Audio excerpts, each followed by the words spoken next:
खास करके अपने आशीर्वाद, अपना रहम बरकरार रखना और उनको इतनी ताकत दे बुरे वक्त के दौर से वो आसानी से बाहर निकल जाएं और तुम्हें अपनी प्रेयर में भी रखे और यादों में भी हमेशा रखे। इस प्रे के साथ मैं आज का जो टॉपिक शुरू कर रहा हूँ वो है टॉपिक है प्रेयर कैसे करना है और प्रेयर करने के लिए क्या होना चाहिए और इंसान को भी प्रेयर करने के लायक कैसे बननी है। तो ये जो चीज़ें हैं बाइबल के अंदर दिया हुआ है, इसके साथ मैं आज आपको एक बहुत छोटी सी कहानी लेकिन बहुत उसका सुंदर अर्थ है उस कहानी का, और इस कहानी को लिखने वाला कोई और नहीं, लियो टॉल्स्टॉय जो एक रशियन राइटर थे। उन्होंने अपनी ज़िंदगी के एक्सपीरियंस और बाइबल के एक्सपीरियंस और जीसस क्राइस्ट की जीवनी के ऊपर आधारित करके ये कहानी को उन्होंने लिखा था। और ये छोटी सी कहानी है लेकिन आत्मा झंझोड़ने वाली कहानी है और सच्चाई का पर्दा खोलने वाली कहानी है। ध्यान से सुनना, अच्छा लगेगा। एक बार एक आर्क बिशप जहाज़ में कहीं जा रहे थे। उस टाइम पे ये 19th सेंचुरी की बात है। उस टाइम पे क्या होता था, लकड़ी के बड़े बड़े जहाज़ बनाए जाते थे, तो उसमें वो जा रहे थे और उस जहाज़ में कुछ मछुआरे थे उनके साथ और कुछ लोग भी थे। उनमें से एक मछुआरा बोला कि यहाँ से थोड़ी दूर में एक टापू है, उस टापू के ऊपर 3 लोग रहते हैं। वो 3 लोग किसी से बातें उतना नहीं करते हैं, ना ज़्यादा बातें करते हैं ना ये करते हैं, लेकिन वो हर थोड़े समय के बाद ऊपर देखते हैं, बोलते हैं कि भी 3 तुम हो, 3 हम है और हमारे ऊपर दया करो, बस इतना बोलते हैं, फिर चुप हो जाते हैं और वो प्रार्थना में लगे। ये इसी चीज़ को बार बार वो दोहराते हैं और ऊपर की तरफ देखते हैं, जैसे उन्होंने परमपिता परमेश्वर को हाजिर नाजिर करके देख रहे हैं। जब बिशप ने ये बात सुनी, उनके दिमाग में, उनके मन में एक जिज्ञासा जागा कि देखना पड़ेगा इनको, ये कौन 3 है, ऐसे टापू से बाहर नहीं जाते हैं, कहीं नहीं जाते हैं और वहीं प्रार्थना कर रहे हैं। तो इन्होंने सोचा कि भाई उनको जाके मैं प्रेयर सिखाऊंगा और अगर वो वहीं पे रहते हैं, बाहर नहीं जाते हैं, तो उनको जाके मैं प्रेयर सिखाऊंगा। तो उन्होंने क्या करा, जहाज़ का जो कैप्टन है उसको बोले कि आप उस टापू की तरफ लेके जाओ। फिर कैप्टन ने क्या बोला, हम अगर वहाँ जाएंगे तो जहाँ हमें जाना है वहाँ लेट हो जाएंगे। तो बिशप ने बोला उनको कि कोई बात नहीं, आप हमें ले जाओ, जो भी वक्त लगेगा उसका जो भी खर्चा आएगा या जो भी एक्स्ट्रा चार्ज होगा वो मैं दिला दूंगा। फिर जैसे बिशप ने ये बात कही कि भाई ठीक है, जो भी एक्स्ट्रा खर्चा होगा वो मैं दे दूंगा, तो फिर कैप्टन ने क्या करा, जहाज़ को उस तरफ मोड़ दिया। जब गए वो आसपास पहुंचने वाले थे, तब उन्होंने देखा कि हाँ, 3 वाकई में 3 लोग उस टापू में हैं। तो लेकिन टापू के तक पहुंचने के लिए जहाज़ बनी नहीं थी, क्योंकि बहुत बड़ी जहाज़ थी। तो इसलिए उनको क्या करना पड़ा, छोटे से एक नाव, उसी बड़े जहाज़ में से छोटे से नाव को निकाल के उसमें वो टापू तक गए। जाके फिर नीचे उतर के जाके इन 3 से मिले। जब 3 से मिले और पूछे, उनसे बात करी, तो उन्होंने उनको पूछा, भाई आप कैसे पूजा करते, आप तो भगवान मतलब गॉडली मैन लगते हो, भगवान के तरह भगवान को मानने वाले लगते हो, आस्था रखने वाले लगते हो प्रभु के ऊपर, तो आप कैसे प्रार्थना करते हो। तो उन्होंने बोला कि हमें प्रार्थना करने का तो कुछ नहीं आता, हमें पता ही नहीं, हम सिर्फ इतना ही कहते हैं कि आप 3 हो, हम 3 हैं और हमारे ऊपर रहम कर, बस हमें सिर्फ इतना ही पता है और यही कहते हैं। कह के वो हाथ जोड़ के बिशप के सामने खड़े हो गए। फिर बिशप को उनको देख के उनके मन में दया आया। उन्होंने सोचा कि नहीं, इनको मैं प्रार्थना करने का तरीका सिखाता हूँ। उन्होंने उनको प्रार्थना करने का तरीका सिखाना शुरू किया, जो हम नॉर्मली करते हैं। बाइबल में भी लिखा हुआ है, प्रार्थना के लाइन्स जो वर्सेस है वो लिखा हुआ है। तो उन्होंने वो उनको बोलना सिखाया। लेकिन वो लोग इतने सिंपल थे और थे बुजुर्ग, बहुत ज़्यादा उम्र हो चुका था उनका। तो इसलिए जो शब्द बिशप साहब ने उनको सिखाया, बिशप जी ने उनको सिखाया, वो उनसे बोला भी नहीं जाता था। तो बिशप ने सोचा, ठान ली, नहीं, इनको मैं प्रार्थना आज सिखा के यहाँ से निकलूंगा। जब तक ये नहीं सीखेंगे तब तक इनसे बुलवाऊंगा। और उनके साथ बैठ के उनको पूरा दिन सिखाया। सिखाने के बाद रात को जब अंधेरा हुआ, तब उनको बोलना, तीनों को वो प्रार्थना याद हुआ, थोड़ा थोड़ा याद हुआ। याद करके उन्होंने बोलना शुरू किया। जब उन्होंने बोलना शुरू किया, बिशप को लगा कि हाँ चलो, कम से कम मैं इन तीनों को प्रार्थना कैसे करना है वो सिखा दिया, अब मैं वापस जाऊंगा। जब उन्होंने वापस नाव में बैठ के बड़े उनकी जो जहाज दूर पे खड़ी थी वहाँ पे आ गए, उसमें चढ़ गए, वापस जाने लगे। थोड़ी दूर जाने के बाद उनको दिखा कि 3 चमकता हुआ चीज़ें पानी के ऊपर से आ रही है उनके तरफ। पानी के ऊपर जैसा कोई भागता हुआ आ रहा है, कोई उड़ता हुआ आ रहा है, दौड़ता हुआ आ रहा है। 3 उनको आकृतियां दिखी। अंधेरा था तो दूर से वो पहचान नहीं पाए। और जब वो 3 आकृति इनके पास इतनी स्पीड में आई और पानी के ऊपर ही चलते हुए दौड़ते हुए आई और उनके पास पहुंच के उनको बोला कि बिशप जी, हमें तो वो भूल गए जो प्रेयर आपने सिखाए थे, हमें दोबारा सिखा दो, याद दिला दो, हम जाके हम अपना ये करेंगे। जब ये पूछा उन्होंने, बिशप जी की आंखें खुल गई। बिशप जी ने उनको बोला कि नहीं, जो तुम कर रहे हो वही करो, तुम्हें कुछ करने की ज़रूरत नहीं है। और बिशप जी वहाँ पे इतना हम्बल हुए थे उनको देख के कि पानी के ऊपर वो जब चल के आए उनको सिर्फ ये पूछने के लिए कि हमें भूल गए, हम लोग पापी लोग हैं, हम भूल गए, हमें याद नहीं है वो प्रेयर क्या आपने सिखाया था, दोबारा कह दीजिए। तो इसका सारांश क्या है? ये थी कहानी, ठीक है, एक ये था, लेकिन इसका सारांश क्या है? देखो, प्रेयर करने का तरीका हम सब करते हैं, जो जैसा बोलता है भाई ऐसा बोलना है, वैसे बोलना है, ऐसा बोलना है, क्या उनका मायना है या नहीं है, मैं उस चीज़ पे नहीं जा रहा हूँ। मेरा कहना क्या है कि जो प्रेयर करने वाला बंदा है उसका मन साफ होना चाहिए, आत्मा साफ होनी चाहिए, उसका हृदय साफ होना चाहिए। और जो जिसका ये 3 चीज़ें हैं, जिसका ये चीज़ें हैं, वो सीधा उसका कनेक्शन बनता है परमपिता के साथ। इसमें कोई शक नहीं। आप कुछ भी बोलो, आप जिस नाम से बुलाना है बुलाओ, जिस नाम से बोलना है बोलो, जो बोलना है बोलो। अगर आपका जो बोल मुंह से निकल रहा है या मन में चल रहा है वो सिर्फ परमपिता को सामने रख के, नजर पे रख के अगर चल रहा है ना, वो कबूल है। कोई जरूरी नहीं है इंग्लिश में ही प्रेयर पढ़ना है, कोई जरूरी नहीं है हिंदी में प्रेयर पढ़ना है, कोई जरूरी नहीं है आप किसी भाषा में पढ़ना है पढ़ लो, जैसे पढ़ना है पढ़ लो। पर जो भी आप प्रार्थना कर रहे हो, आपके मन में आपकी अंदर जो प्रेयर चल रही है, वो प्रेयर अगर सिर्फ और सिर्फ परमपिता के लिए ही चल रहा है तो वो कबूल है। उसमें कोई किसी पर्टिकुलर वर्ड का कोई जोर जबरदस्ती नहीं है। और दूसरी है, बिशप जी ने उस टाइम पे उनके मन में क्या चला होगा, मैं इतने साल से ये चीजें करके आ रहा हूँ लेकिन मुझे वो ताकत हासिल नहीं हो पाई जो इन तीनों के पास है।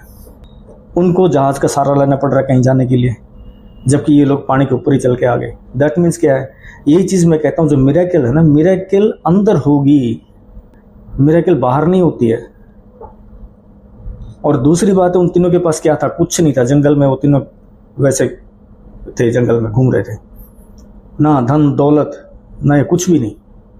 लेकिन आजकल क्या हो रहा है, आप जहां पे भी जाओगे, ये जितने भी पास्टर्स है, जितने भी बिशप्स है, ये लोग क्या करते हैं, चंगा कर देंगे, चंगा सभा, चंगाई सभा, चंगाई सभा करके तुम्हारा ब्रेन वॉश कर देते हैं सबका। क्योंकि उनको पता है, उनको ये भी बोलते हैं कि आपको प्रे करना है स्पिरिचुअली, अंदर प्रे करना है, ईश्वर से मिलना है, ईश्वर की मिलन करनी है। और ऊपर से क्या कहेंगे, अगर प्रे करोगे तो तुम्हारा धन दौलत बढ़ जाएगा, तुम्हारा जो माड़ी हालत है वो चंगा हो जाएगा, तुम्हारा तबीयत खराब है, तुम्हें बीमारी हो वो चंगा हो जाएगा। ये तो फिर तुम्हें माया में ही लेके आ गए ना। एक तरफ तो कहते हैं वो करना है, दूसरी तरफ तुम धकेल रहे हैं दोबारा उसी माया जाल में, जहां पे तुम फंसे रहो और ये अपना काम करते जाए। ये 2 चीजें नहीं होगी। बाइबल में भी ये चीजें लिखा हुआ है, बाइबल में भी क्राइस्ट ने खुले तौर पे कहा हुआ है, या तो तुम दुनिया वर्ल्ड चीजों की तरफ अगर जा रहे हो तो मेरे तरफ नहीं आ सकते हो, परमपिता की तरफ नहीं जा सकते हो, कभी भी नहीं जा सकते हो। दूसरी है प्रेयर करने का क्या, वो तीनों कैसे प्रे करते थे? सीक्रेटली।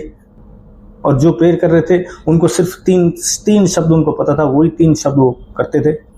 उससे उन्होंने स्पिरिचुअली इतना एडवांस थे कि बिशप को भी उनके सामने हार माननी पड़ी। ये होता है प्रेयर का ताकत। लेकिन यहाँ पे जो प्रेयर कराया जाता है, या जो कह के प्रेयर की तरफ तुम्हें लोगों को इकट्ठा आकर्षण करते हैं, उसके पीछे मकसद है। चंगाई शब्द लगा के सबको इन लोगों ने ऐसे घेरते हैं कि ये दुनिया के माया जाल में ही फंसे रहे, मोह जाल में ही फंसे रहे और इनको देते रहे, इनका दुकान चलती रहे। ये हकीकत है, ये दुख की बात है, पर दुख की बात है। क्राइस्ट का गुणगान, अगर क्राइस्ट को पूजना चाहते हो, क्राइस्ट को पूजना, क्राइस्ट को मानो। क्राइस्ट, क्योंकि क्राइस्ट एक जरिया थे, परम आत्मा को और परमात्मा के मिलन के लिए एक जरिया थे। उनकी कही हुई जो बातें हैं उनको खाली पढ़ने से नहीं होगा, उनको अपनी जिंदगी में उतारनी पड़ेगी। तब जाके भगवान प्राप्ति या परमपिता परमेश्वर की प्राप्ति हो सकती है। इसके लिए इस कहानी के ऊपर बेस करके अगर मैं आपको बाइबल में क्या लिखा हुआ है कुछ वर्स अगर मैं सुनाता हूँ आपको, उस वर्स के हिसाब से इस कहानी का सारांश हम देखते हैं। तो पहला ये था कि आपका जो प्रेयर है वो बिल्कुल हम्बल होना चाहिए, नम्रता से भरी होनी चाहिए, ठीक है ना। इसके लिए बाइबल में ल्यूक चैप्टर 18 वर्स 13 और 14 में क्या लिखा हुआ है, but the tax collector stood at A distance and said, God have mercy on me a sinner, for all those who exalt themselves will be humbled and those who humble themselves will be exalted। इसका मतलब क्या है, हिंदी में बताता हूँ। जो tax collector होते हैं ना, वो क्या कर रहा है, दिखावे के लिए वो क्या कर रहे हैं, जोर जोर से कह रहा है कि छाती पीट के कह रहा है कि हे परमेश्वर मुझ पापी पर दया करो। जो अपने आप को बड़ा बनाता है, इसका मतलब जो अपने आप को बड़ा बनाता है वो उसको छोटा कर दिया जाएगा। छोटा कर दिया जाएगा मतलब क्या है, नुकसान है, उसको वो प्राप्ति नहीं होगी। जो दिखावा करता है उसको प्राप्ति नहीं होगी। और जो अपने आप को छोटा बनाता है यानी कि नम्र रखता है, नम्रता से करता है, उसको स्पिरिचुअली उतना बड़ा कर दिया जाएगा कि वो मिरेकल्स उसके अंदर होने शुरू हो जाएंगे। उसको ये नहीं सोचेगा मुझे मेरे पास पैसा नहीं है, पैसा आएगा, मेरे पास घर नहीं है, घर होगा, मेरी तबीयत ठीक नहीं है, जल्दी ठीक हो, वो उसको फिर उससे बाहर निकल जाता है वो। क्योंकि ईश्वर परमपिता जो है वो इंसान के अंदर नम्रता को पसंद करता है। नम्रता होके आप यीशु बोलो, यीशु बोलो, जीसु बोलो, जीसस बोलो, क्राइस्ट बोलो, मसीहा बोलो, बुद्धा बोलो, कुछ भी जिस नाम से पुकारना है पुकार लो, पहुंचेगा उसके पास ही। यही वो तीन कर रहे थे। उन तीनों को नहीं पता था कौन सा वर्ड कहने से प्रेयर माना जाएगा। उनको सिर्फ इतना पता था कि आप तीन हो, हम तीन हैं, हमारे ऊपर दया करो, रहम करो, बस। वो अंदर की आवाज परमपिता परमेश्वर तक सीधा पहुंचती थी उनकी। उसके बाद एक और वर्स है जो इस कहानी के साथ रिलेट करता है, Matthew chapter 6 verse number 7, and when you pray do not keep on babbling like pagans for they think they will be heard because of their many words. इसका हिंदी का क्या है, और जब तुम प्रार्थना करो तो उनकी तरह ना करो जो बक बक बक बक ज्यादा करते हैं, ऊंची आवाज में करते हैं, ढोल ढमाका गाना बजाना करके करते हैं। उनको लगता है कि भाई हम ऐसे करने से हम हमारी आवाज बहुत जल्दी पहुंच जाएगा। बिल्कुल नहीं पहुंचेगा, क्योंकि क्राइस्ट ने क्लियर कहा हुआ है कि प्रार्थना जितना सरल होगा और सच्चे मन से होगा उतना असरदार होगा। जो वो तीन करते थे, उनका प्रार्थना बिल्कुल सरल था। कोई उन्होंने ढोल ढबाका, कोई गाना गुना कुछ नहीं करते, नाच गाना कुछ नहीं, सिर्फ खड़े होके ये तीन वर्ड बोलते थे। परमात्मा में जैसा उनको लगता था कि परमात्मा ऊपर है, ऊपर की तरफ देखते थे, फिर झुक जाते थे, यही करते थे वो। एक और वर्स है जो इसके साथ मैच करेगा, सामुएल का चैप्टर 16 7वां verse, the Lord does not look at the things people look at, the Lord looks at the heart. इसका मतलब क्या है कि भगवान उन चीजों को, उन वस्तुओं को नहीं देखता है जो लोग देख रहे हैं, जो हम लोग देख रहे हैं, घर बार जमीन पैसा दौलत। परमपिता उस पर नहीं जाता है, लेकिन क्या देखता है वो, हृदय देखता है। किसका, जो पूजा कर रहा है, जो प्रे कर रहा है, उसका हृदय कैसा है, नम्रता से भरा हुआ कि नहीं, सच्चाई से भरा हुआ कि नहीं, उसको ये पसंद है। अब आप सोचो, आप जाते हो चर्च में, चर्च जाना बहुत अच्छी बात है। अगर सच्ची बात बताई जाए ना, फिर उस चर्च का वैल्यू बहुत है, आपको ऊपर परमपिता परमेश्वर से मिलने का रास्ता मिल जाएगा। वहां क्यों जाते हो आप, ये सुनने के लिए कि मेरा जो बैड डेज चल रहा है या बुरे दिन चल रहा है, बुरे वक्त चल रहा है, वो कैसा मेरा क्लियर हो जाएगा, उससे मैं कैसे छुटकारा पा जाऊंगा।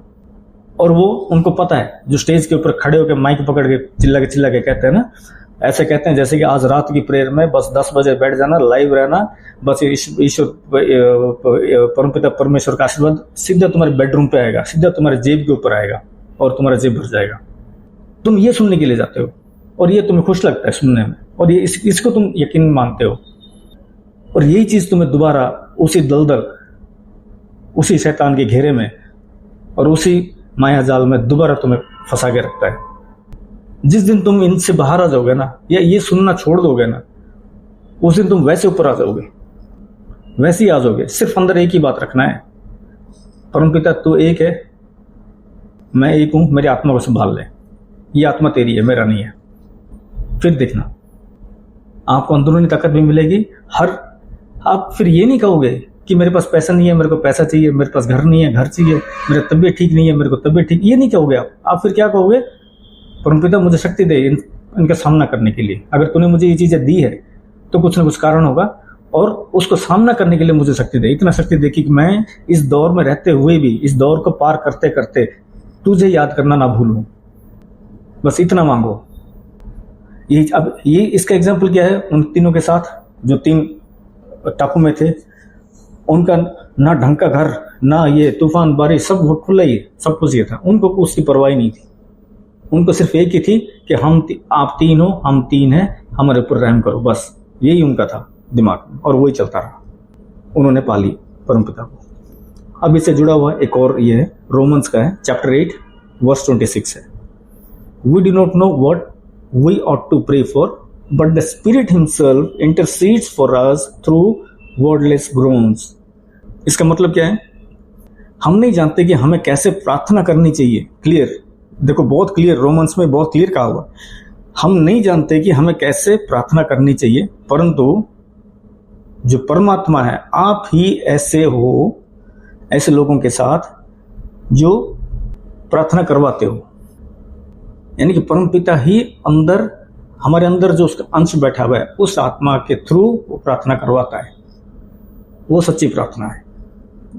ये नहीं किसी और प्रार्थना करना अच्छी बात है, प्रार्थना करना चाहिए, दूसरों के लिए भी करना चाहिए, खुद के लिए भी करना चाहिए, पर प्रार्थना कैसे होना चाहिए? दिखावे के लिए नहीं होनी चाहिए, या किसी का फायदा नुकसान करने।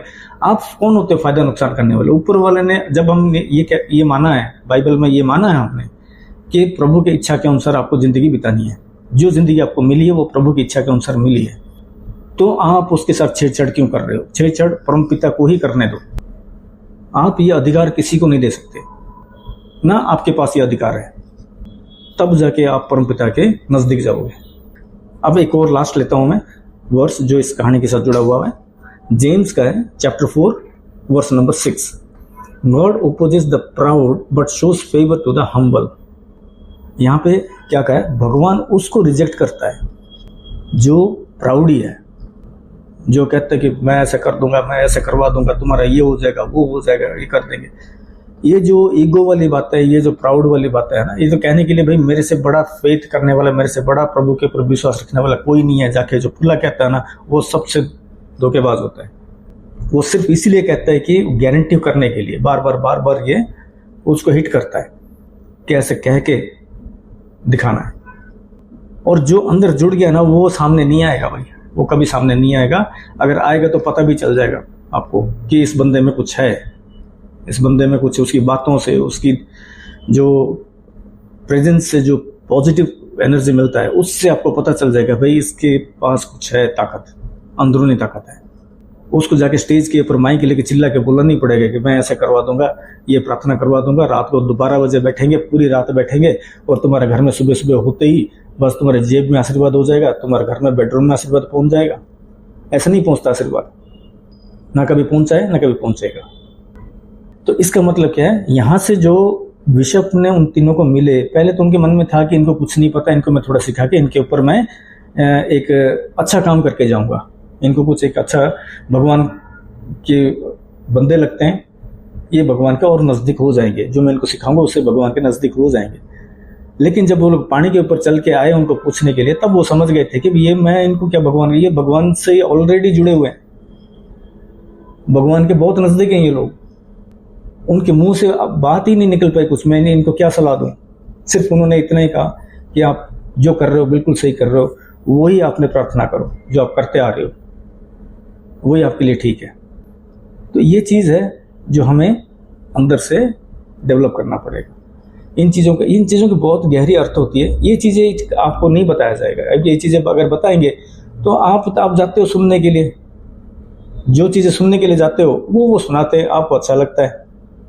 आप आके घर में बैठ के ये नहीं सोचते कि भाई मैं करने क्या गया था और कर क्या रहा हूं। कुछ लालच भी बीच में आता है।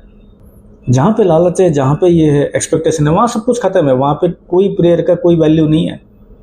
कोई मोल नहीं है। बाइबल में क्लियर, अगर आप बाइबल को इतना मानते हो, क्राइस्ट को इतना मानते हो, तो मेरी इन बातों पर गौर करो, इन बातों पर गौर करना। मैं ये नहीं कह रहा हूं कि आप मैं जो वर्स पढ़ के सुना रहा हूं, ये कर रहा हूं, ये आप खुद पढ़ो, पढ़ के उसके मीनिंग को समझो। हालात बदल जाएगा, हालात ऊपर वाला बदलेगा। और ये लोग क्या कहते हैं, ये लोग कहते हैं कि भाई क्रिश्चियन हमने नहीं बनाया। भाई जो तुम इनको सपने दिखा रहे हो, उसके पीछे का राज क्या है, उसके पीछे का मकसद क्या है? मकसद तो यही है ना कि बदल जाए, अपना हालात छोड़ के आप इसमें आ जाए। वो ये नहीं कहेंगे भाई ऊपर वाले ने तुम्हें जिस हालात में पैदा किया है, जिस घर में पैदा किया है, जहाँ पे पैदा किया है, वो उसकी इच्छा है, तुम उसकी इच्छा से विरुद्ध ना जाओ, वहीं पे रह के तुम क्राइस्ट को मानो। ये बात तो नहीं कहते वो। बाइबल पढ़ो, बाइबल में जो लिखा है उसको अपने अंदर उतारने की कोशिश करो। क्रिश्चियन बनने की जरूरत नहीं है उसके लिए, ये बात नहीं कहेंगे। पहले क्या कहेंगे, ठीक है आप जो कर रहे हो करो, उसके साथ साथ भी ये करो। वो साथ साथ बाद में क्या करेंगे, कन्वर्जन में जाता है। तो सोचो एक बार, वो 3 हर्मिट्स के तरह, 3 साधुओं के तरह जो टापू में थे, उनकी जीवनी से कुछ सीखने की कोशिश करो। हो सकता है वो हमारी जिंदगी पलट दे। धन्यवाद। अगली बार कोई एक और कहानी जो बाइबल से रिलेटेड हो, ऐसा कोई कहानी लेके आऊँगा और उसके साथ जुड़ी हुई बाइबल के वर्सेस को भी देखेंगे। मेरा मकसद ये है, मेरा किसी के खिलाफ जाने का मकसद नहीं है। मेरा मकसद सिर्फ ये है कि आप क्राइस्ट को मानना शुरू कर दिया, क्राइस्ट को, बाइबल को पढ़ना शुरू कर दिया, बहुत अच्छी बात है। किसी एक तरफ तो जा रहे हो, परमात्मा को खोज में आप निकले हो ना, रास्ता कोई भी हो, पहुंचोगे वहीं पे। पर ये धर्म परिवर्तन से नहीं पहुंचोगे। धर्म परिवर्तन से सिर्फ आप अपना सट बदल दिया बस, और कुछ नहीं। तो धर्म परिवर्तन में यकीन नहीं रखना, आप जानने की कोशिश करो, उसके बाद अगर तुम्हें लगेगा वो बात अलग है। अगर ऊपर वाला चाहेगा धर्म परिवर्तन करवाना है तो करवाएगा, ऐसे नहीं करना। तुम अपनी तरफ से किसी लालच में या किसी बातों में आके नहीं करना। पहले एक्सपीरियंस करो, एक्सपीरियंस करके फिर सोचो। अगर अच्छी लगी तो सब्सक्राइब जरूर करना, बेल आइकन भी दबाना, ताकि अगले वीडियोस का आपको, जैसे मैं अपलोड करूंगा, आपको नोटिफिकेशन आ जाए। जुड़े रहना, धीरे धीरे आपको भी पता चलेगा मैं क्या कहना चाहता हूँ, मेरा मकसद क्या है।